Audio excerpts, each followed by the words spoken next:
iyi ni radiyo BBC gahuza miryango ivugira i Londres kuri metero 19 25 31 na 41 no ku mirongo ya FM mu karere k'ibiyaga bigari no kuri internet kuri bbcgahuza.com.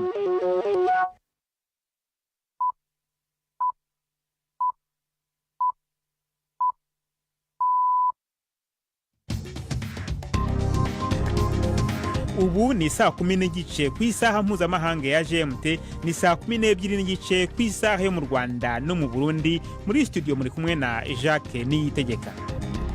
Izi ni ingingo z'ingenzi zigize aya makuru. Inyeshyamba zo mu mutwe wa M23 na leta ya Kongo yemeje kuba bihagaritse imirwano kugeza igihe ibiganiro Katari bayemo umuhuza bigeze ku masezerano yo guhagarika imirwano burundu. Mu Rwanda, nyuma y'icyemezo leta ya Amerika iherutse gufata cyo guhagarika ibikorwa by'ikigo cyayo gitanga imfashanyo mu mahanga USAID, hariho impungenge ko ingaruka zizaba nyinshi ku mibereho y'abatari bake. Mfite impungenge cyane yuko ubuzima bwacu twajya mu bwihebe no gutabara. Icyo nabwira uwaba ari wese wadusapotinga yadufasha ubuzima bwacu bukareka kujya mu kaga, tukareka no kwiheba. Pakistan n'Ubuhindi birahanganye mu rwego rwa diplomasi umunsi umwe nyuma yuko abantu 26 bishwe n'abantu bitwaje imbunda ahantu hasurwa cyane na ba mucyarugendo mu ntara ya Kashmir igenzurwa n'Ubuhindi. Tubafite n'ikinamico urunana muri mwese ikaze muri amakuru yo kuri wa kane turi ku itariki ya 24 z'ukwezi kwa kane.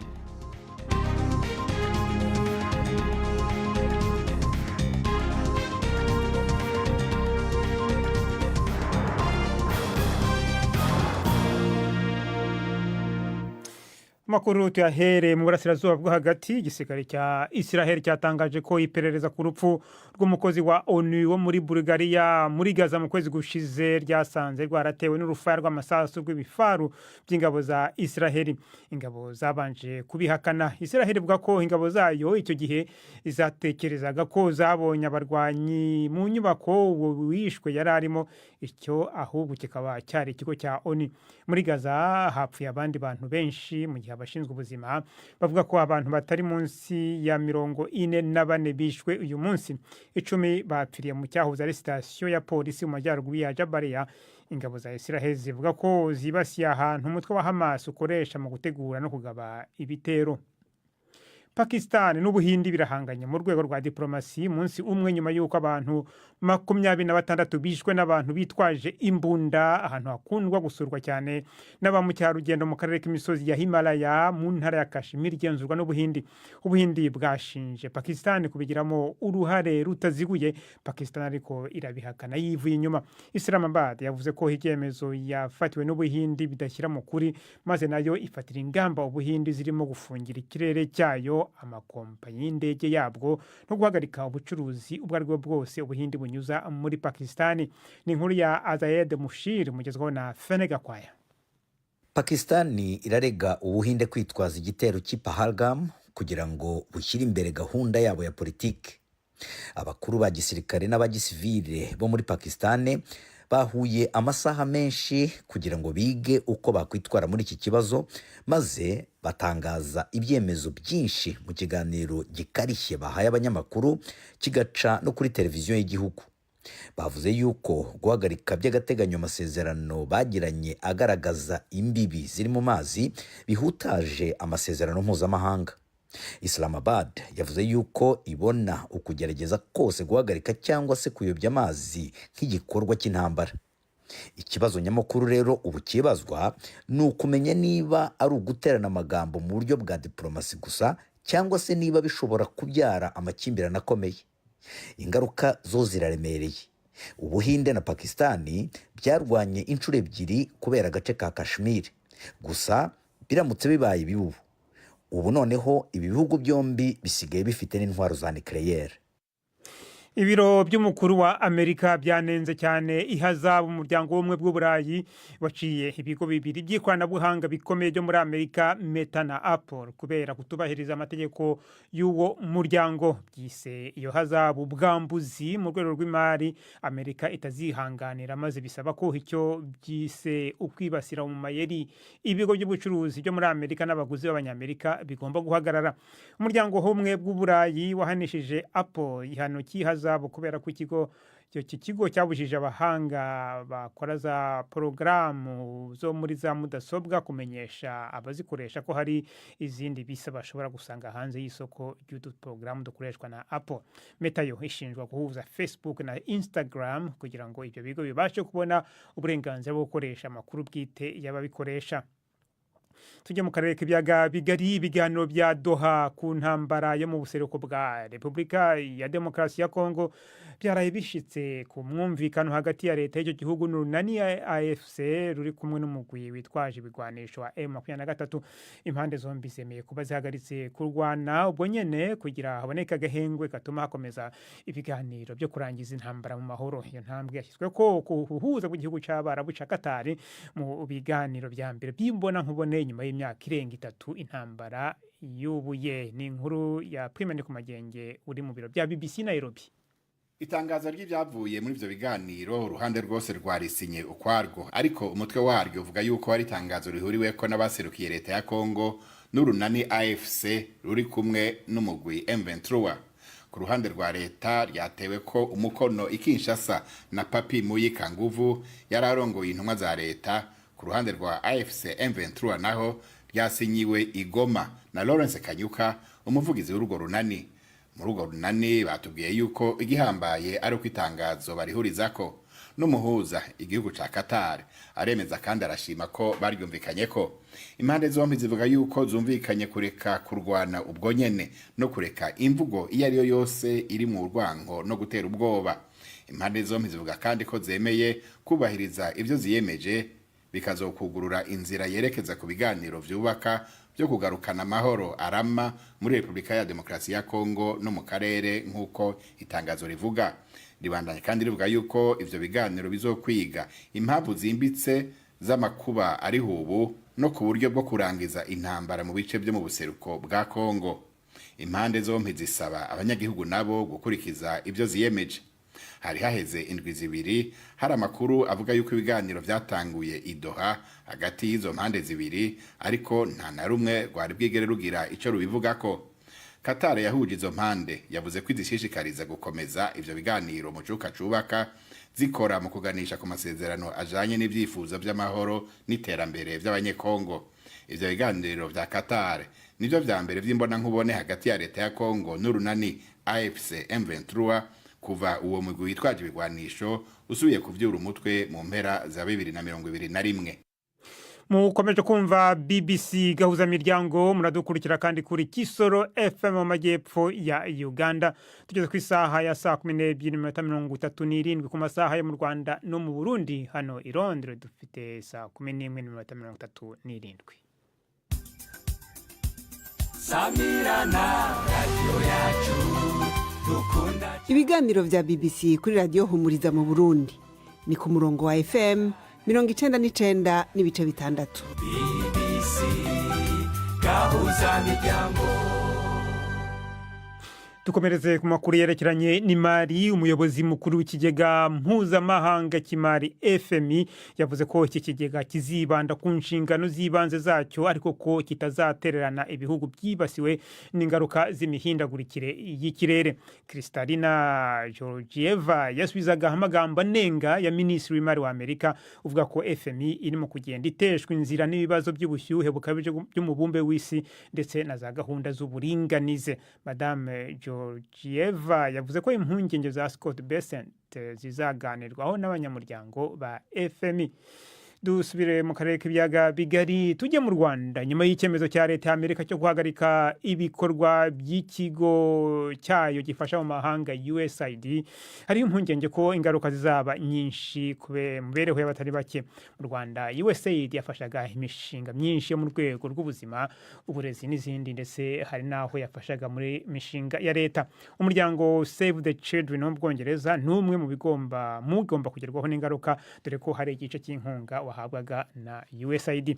Umunyamakuru wacu Jean Claude Mwambutse yateguriye inkuru irambuye ku iki kibazo. Abakeneye ku mirire myiza kandi ntawe mfite akazi nkora ni biraka bya buri munsi. Ni umugabo w'urubavu ruto duhisemo kutavuga amazina ku mpamvu yatubwiye ko ari z'umutekano w'umuryango we. Uyu mugabo utuye muri kamwe mu duce tw'umujyi wa Kigali abantu ubwandu bwa sida kimwe n'umugore we. Uyu ni umwe muri benshi babonaga imiti igabanya ubukana bwa sida ku nkunga yatangwaga n'ikigo cya USAID. Impungenge zose rero kuri uyu muryango kimwe n'abandi babana ubwandu bwa sida. Hari uburyo baduhaga ku bijyanye n'imirire n'ifu n'ibyo binini byadufashaga kubaho. Dufite impungenge cyane yuko ubuzima bwacu twajya mu bwihebe. Ni ugutabara, icyo nabwira uwaba ari wese wadusapotinga yadufasha ubuzima bwacu bukareka kujya mu kaga, tukareka no kwiheba. Umuryango mpuzamahanga wita ku bana Save the Children nawo uri ku rutonde rw'iyabonaga inkunga ya USAID mu gushyira mu bikorwa imwe mu mishinga yawo. Uyu muryango uvuga ko bimwe mu bikorwa byawo bizahungabana cyane cyane ibyo wakoreraga mu nkambi z'impunzi. Marcel Sibomana ni umwe mu bayobozi bahagarariye uyu muryango mu Rwanda no mu Burundi. Ni umwe mu mishinga igendanye no guteza imbere ubuvuzi ndetse n'imirire ku bana. Ukaba ari umushinga twakoreraga mu nkambi. Umubare w'abana bazakomeza gukura batabasha gusoma no kwandika cyangwa babona uburezi bufite ireme uziyongera, ariko hari no ku rwego rw'imiryango. Hari imishinga yose yagendaga ifasha umwana ariko inanafasha umuryango kwiyubaka.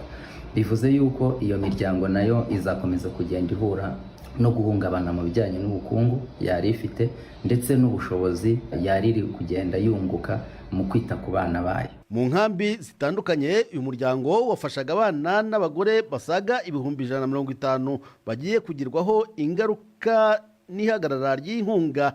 Gusa uyu muyobozi akavuga ko bakigerageza gukomanga hose. Turi ikigo tugerageza gushaka inkunga zitandukanye, twakoranye n'abaparteneri benshi. Hari abandi baterankunga bavuga bati turabona icyo ari cyo gihe nyacyo cyo kugira ngo twongere dufashe ibihugu, twongere dufashe imiryango. Abo bose rero dufite gahunda yo kugira ngo dukomeze kubageraho, ariko tunanakomeze gutekereza ubundi buryo bushobora gutanga ibisubizo mu buryo burambye.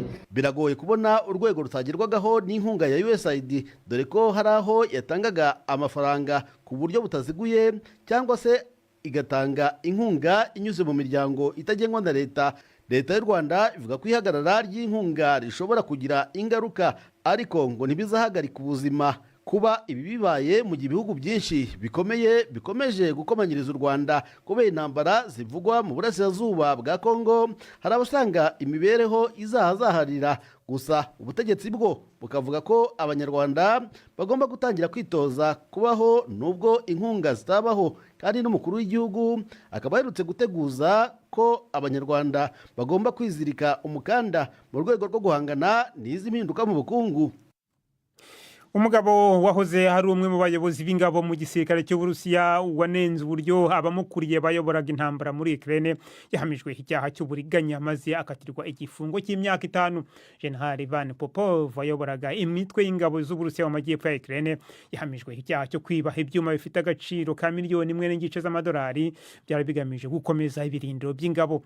Nyuma y'imyivumbagatanyo y'abacancuro ba Wagner hashize imyaka 2, impungenge za General Popov zashyizwe ahagaragara mu butumwa bw'ijwi.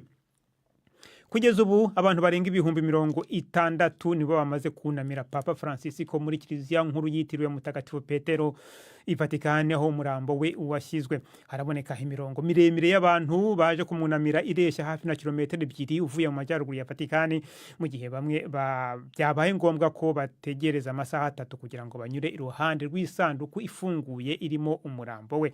Nyuma y'umuhango wo kumushyingura ku wa gatandatu uzajyanwa muri kiliziya Papa Francisco yakundaga cyane ya Santa Maria Maggiore, aho abantu bazashobora kusura guhera ku cyumweru. BBC gahuza miryango ubu noneho n'umwanya w'ikinamico urunana.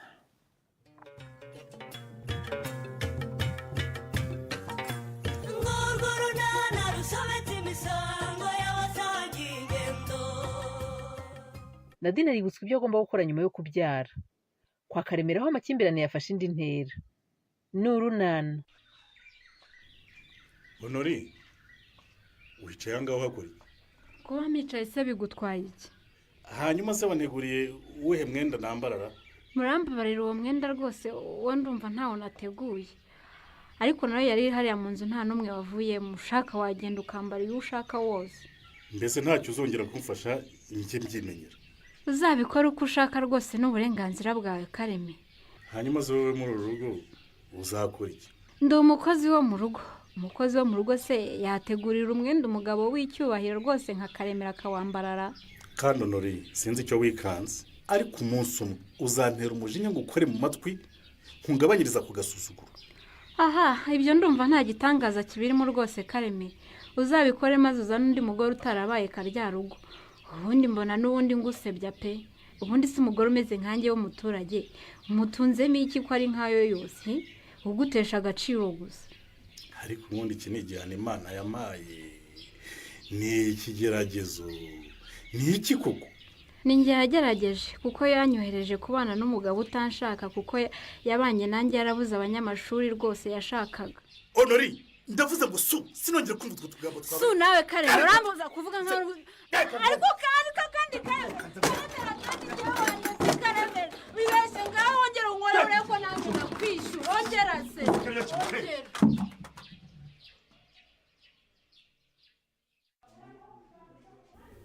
Harya ejo ntibari bagusezereye Nadine? Bari bansezereye ariko mbura umuntu mfasha bituma nongera kurara. Ariko sinakubonye ku rutonde rw'abafashe uburyo bwo kuboneza urubyaro. Byagenze bite ko wari wabinyemereye? Mugareka nitare nzaba ngaruka mbufate. Ibyiza nuko wataha byose birangiye. Aho kuzagaruka hano utarakomera, ibyiza nuko wagenda nabyo bitunganyije. Uretse ko nta mugabo mfite ngo nagira impunge z'uko nasama, urumva ikibazo ari ikihe muga? Umva kandi. Si byo. Umaze kumbwira ko nta mugore ubyara adafite umugabo. Uko wabyaye uri nako wasama undi. Oya muga wigira impungenge rwose. Inda y'umwana yamaye amasomo aruta yo biga muri university. Nibyo, ariko uburyo bwizewe neza bwo kuboneza urubyaro nubwo dutanga kwa muganga. Muga, ubu hejuru ibyo Patrick yankoreye, uribaza ko nzongera gutekereza guhura n'umugabo koko? Byose birashoboka ariko. Ntago mbizi muga. Ushobora kutabitekereza kimwe nuko wabitekereza. Aha. Urumva rero aho ngaho cyaba kiziwe neza kutongera gusama undi mwana nuko warafashe uburyo bwo kuboneza urubyaro. Muga, humura ni impamo Imana ntabyo nzasubiramo pe. Maze n'uyu namubyaye hagati y'urupfu n'umupfumu, ubwo urumva nakongera. Ubundi se Nadine, ndakumva. Ko twari twarabiganiriyeho wabyemeye umpindutse ute? Erega bana ntumbone gutya ntinyurushinge nk'abana muga. Ndumva rwose nta kindi gishinge nshaka kujombwa pe. Ese nibyo? Mu kutabimbwira karese? Nari natinye muga. Umva, ntabwo uburyo bwo kuboneza urubyaro bwose butera inshinge. Hari n'ibinini n'udupira two mu mura, utwo mu kuboko, mbese biterwa n'uburyo ushaka. Reka se, nari nzi ko umugore wose uboneza urubyaro bisaba ko bamutera urushinge. Ntabwo ari ngombwa rwose. Urushinge rufata ubishaka. Utarushaka agafata ubundi buryo kuko burahari kandi bwinshi bunyuranye. Ibyo ntacyo bitwaye muga. Ahubwo tugera unyereka ababoneza urubyaro bakorera ntahe mbirangije ku mugani wawe. Ubundi kuzagaruka ngaha so gusiragira ku busa nkuko wabimbwiraga.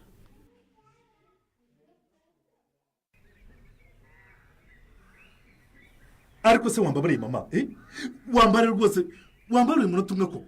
Wambabariye. Ahubwo mbabarira rero Kareme. Mbabarira rwose kandi ucururuke pe. Ariko mama ni wowe nkoze ibi bintu koko? Ni wowe? nubwo akanga umbonye ndwana na honorine koko nanjye nyine byantangaje sinibaza ibigufashe bituma urwana n'umugore wawe Kareme nyine se kuki utibaza aho hantu nyuma mu gihe cyose mbaze mbana nawe ntarigeze mujya n'urwara ndetse rimwe na rimwe abandi bagabo bakanaserereza ngo yamaye inzaratsi kuki uyu munsi rwose umbuza kumukosora ngo mumaremo ibivumvuri mumwuzuye mu mutwe oya Kareme mbabarira rwose mbabarira ndakwinginze Kareme ntabwo umukazana yampungiraho ngo musohore mu nzu kandi mbibona ko utamushakira neza none si yo nzara bundarayemo ni iya se ko ari iya data ni iya so nyine ariko uyu munsi ni iyanjye ntabwo umusangamo rero kereka n'udukubitana twembi ni hahandi ariko rusibiye aho ruzanyura kereka nahita yigumira ahangaha ubundi aho atahira hose turaza kubisubiramo ariko se uraba umuhora iki Kareme ko amahane ntacyo amaze mwana wanjye rwose waretse amahane mama uriya mugore naramworoheye cyane mugendera neza yibwira ko ndi igicucu hari Karemera ariko aho bigeze sinkibashije kwihangana ntabwo mpamya ko yatinyuka kwita igicucu Kareme byashoboka ko hari ibyo mutumvikanyeho ariko ntabwo yatinyuka kukwita igicucu uri se umuhungu wera igicucu gusa se kutavuga ko yambwiye ko ndi n'imbwa se oya kabiriza umukazana wanjye Kareme oya rwose oya mama wimuvugira ngo nuko yaje aguhungiyeho urumva honorine asigaranye agasuzuguro karenze ukwemera ngombe rero nkamumaremo noneho rero katuze kubishakira umwanya avuga icyo mupfa nawe uvuga icyo mupfa noneho tubicoce dushake umwanzuro nasohoke aze tubivuge rero asubiremo ukuntu atagomba kugira ikintu na kimwe akora muri uru rugo avuga ukuntu ngomba gukora ibyo nshoboye n'ibyo ntashoboye wakidamararira we subira mu rugo Kareme turi amasaha yagusize kandi ibyo tubigiyemo dushobora gufata igihe kirekire banza ujye ku kazi turaza kubicoca nimugoroba rwose ndagenda se mfite n'icyo njyana ko mbyutse ngasanga yagiye kubundarara inyuma y'inzu nta n'ikintu na kimwe yanakoze wumve ko rwose ubu ngubu ngiye no kugenda ntariye ayo makosa yose turaza kuyasubiramo nimugoroba nawe iwacu ururutse dore ubu uracyarakaye nta kibiganiro byacu rwose byageraho kuvuga ibyo ngibyo gusa se wirengagije ko n'ikiringiti cyanjye yakinyimye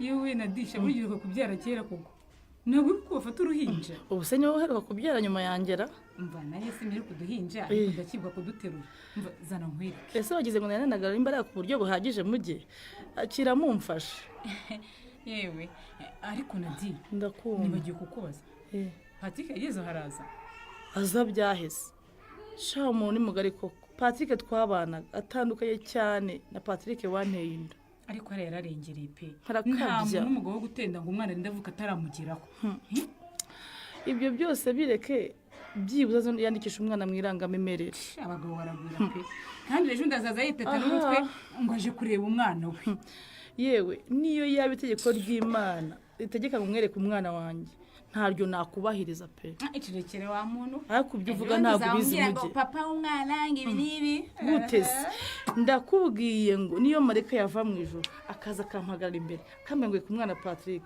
ntawe namwereka Nadi Karame muga noneho uragiye ndagiye muga kandi mwarakoze cyane rwose mwambaye hafi uko mushobora kose ni inshingano zacu kwita ku buzima bw'umubyeyi n'umwana ndetse n'abarwayi muri rusange umva ni ukuri rwose mubikora neza pe Imana izabaho umugisha mwinshi ikindi rero nakwibutsaga buriya ubuzima bw'umubyeyi wabyaye n'uruhinja rwavutse ushobora kugira impinduka zitunguranye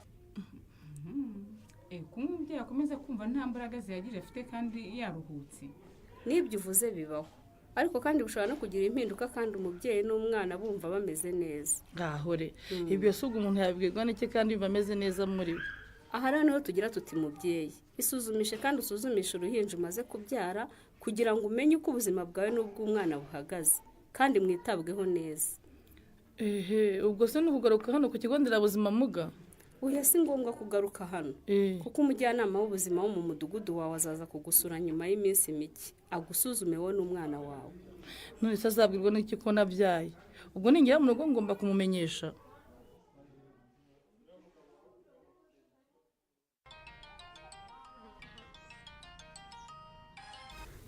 uraho neza bude amakuru yawe amakuru ni meza ashanye wese umeze ute shana nanjye ndaho mu bibazo byanjye bisanzwe pe ntacyo nshinja Imana urebye ubu ndi kugerageza kwiyibagiza agahinda ngo ndebe ko nakwigarukira mu buzima bwanjye busanzwe. Kavuye hese sha n'amabaro yose namwandikiye nta nimwe yigeze ansubiza bude. Nta nimwe yagushubije cyangwa yagushubije byibura guhakanira ko mutakongera gukundana. Iyo ngira amahirwe byibuza n'ibyo akabinsubiza we nta na message ya telefone yari yanyandikira ngo byibura ngo nizere ko yanazisomye. Mbega umuhungu ufata ibyemezo bikarishye umuntu uteye kuriya rero agiye kuko yakunze abakunzi yanazinukwa akazinukwa azinutswe. Erega n'ubundi ntabwo nanditse ziriya nzandiko nshaka ko twongera gukundana kuko amazi yamaze kurenga inkombe rwose. Icyo nishakiraga ni imbabazi gusa tugatandukana nta mugayambaraho. Gusa nanone gufata ararongora undi mukobwa ntarirarenga. Niba ari we Imana yakugeneye ashobora kuzagusuzugura akagukuba akakwihorera ariko bikazarangira mubanye. Yewe byararangiye rwose agiye kubana na Reyo. Hari ikintu bakoze se gifatika twaheraho twemeza ko bagiye kubana? Ubwo si uvuze igifatika ushaka kuvuga iki bude? Nko gusezerana, kwerekanwa mu kiliziya cyangwa se gufata irembo n'ikindi gikorwa gihuza abantu by'umwihariko imiryango yombi. Ndakeka ko ibyo ari byo bizakurikiraho kuko basigaye birirwana ahantu hose bikagaragaza ko rwose ari abasheri. Niba ari ibyo hari igihe nanjye mbibona cyangwa nkumva babivuga ariko biguhangayikanye kwiriranwa se wowe mwiriranwe buke ubu se muri kumwe? Shabude nahuye na Chris yicaranye na Reya mu ntebe y'imbere ari kumwe na mukuru wawe Sori namaze baradusuzugura koko. Reka se banga kuba hari ifite barikomereza. Shabude niyo batwihorera bakigendera uzi ko urimo kunyagirwa na mama wawe ukabona imodoka irahagaze Reya akakubwira ngo inshisha tuguhe lifti utarasobanukirwa neza ibiri kuba Sori nagahita ashimangira umusumari mu gisebe ngo ese ko mutinjira vuba ntimubona ko turimo kwihuta mu dukerereza. Ngaho Karimo twumvise uruhande rwa Honorine nawe vuga ikibazo cyawe. Ntacyo mvuga mama icyo mfa na Honorine mwembi murakizi sinzi impamvu rero ushaka kunsubiramo. None se ko njye nabisubiyemo kandi wari ubizi ndetse na nyogokuru abizi. Ufite umwuka vuga ibyawe uvuge n'ibyanjye. Kareme tuza rwose tuganire neza ubu turi gushaka igisubizo cy'ikibazo mufitanye. Ubu se ndatuzane n'ukuntu niriwe nabi kandi byose byaturutse kuri uyu mugore. Ubonye ngo niririrwa amandazi boshye ntagira urugo koko. Ubuse n'ubwa mbere wari ugiye ku kazi utariye Kareme iyo ntabyukiye muri uru rugo ugenda uriye. Mba mbizi ko udahari nkazinduka nkitekera nkagenda ndiye. Umuntu w'umugabo niririrwa amandazi navoka koko. Kareme ibyo byose byaturutse ku kibazo mumaranye iminsi cyo kutumvikana ku gikorwa cyo gusaba umugore wawe. Sinabikubwiye se mama ibaze ngo nshaka amafaranga njye gusaba no gukora. Ureba n'ubukene buri hanze ahangaha. Birumvikana ibirori ni ibintu bisaba amafaranga kandi kuyabona nabyo bisaba imbaraga. Nukuri rwose mama mbwira iyo njeje y'umugore ikeka ko umuntu azinduka mu museso akiriwe yatoragura bukira yayagwijije. Gusa rero ku rundi ruhande umuntu yumvise impande zombi Norine uyu nawe afite ukuri. Ni ukuri mbwira Karemera acururuka abashe kunyumva. Mu by'ukuri nta mugore wakwishimira kuba mu rugo ngo arubyaremo rimwe kabiri gatatu atarasabwa ngo akobwa nk'abandi bakobwa. Noneho ubwo ishyigikiye Honorine rero. Mwese ndabashyigikiye. Honorine akwiriye kumenya ko gutegura ibirori bisaba ubushobozi. Ariko rero nawe mu byo ushyira imbere ukwiriye kumva aho gusaba umugore wawe biri mu by'ingenzi ugomba gushakira umwanya kugira ngo nabyo bitunganye. None se mama D'accord. Ufashwe n'ibiki ko mbere wari unshyigikiye wimukiye kuri Honorine gute? Ntawe nimukiyeho nta n'uwo mvuyeho. Gicyo nkoze ni ukubabwiza ukuri nk'abana banjye kugira ngo mukomeze kurwubaka neza kandi mwishimanye. Ngewe rwose ibyo ndabyemera. Amafaranga yashake nayabona duhite tubitegura kandi amafaranga ntitunayabuze rega nuba bishatse aka kanya yabikora. Kareme uwo mwanzuro dufashe hari icyo gutwaye. Iyi nama se ikiri buhindure ku myitwarire ya Karemera na Honorine ntuzacikwe n'ikiganiro Urunana cy'ubutaha. Ikinamico Urunana mwitegurirwa n'umuryango Urunana Development Communication mukayikurikira kuri radio BBC kuwa 2 no kuwa 4 saa 12:45 z'umugoroba. Ikinamico Urunana kandi mwayikurikira kuri YouTube kuyigeraho andika ijambo ikinamico urunana official maze utange n'ibitekerezo. Uramutse ufite ikibazo cyangwa igitekerezo kandi wifuza kutugezaho, watwohereza ubutumwa bugufi bwanditse kuri telefoni igendanwa 0783181064. Mushobora kandi kunyuza ubutumwa kuri paji yacu ya Facebook. Kuyigeraho ni ukwandika ijambo urunana. Tubibutse ko tubagezaho ikiganiro gikubiyemo ibice by'urunana twumvise mu cyumweru. Icyo kiganiro tukibagezaho ku cyumweru saa 9:30 za mu gitondo na saa 11 z'umugoroba kuri BBC. Dusubikiye ikiganiro urunana cy'uyu munsi naho butaha. barakoze bagenzi bacu mu ikinamico urunana. nibo rero bashoje ikiganiro cyacu cyo kuri uyu wa kane tariki ya 24 z'ukwezi kwa kane. Ano makuru yari ahagarariwe na Mark Niyonkuru, ku buhanga bw'ibyuma hari Jonathan Greer. Amakuru yacu arakomeje ni ku rubuga rwacu rwa internet bbc.gahuza.com. mwakoze cyane guhitamo BBC Gahuza Miryango.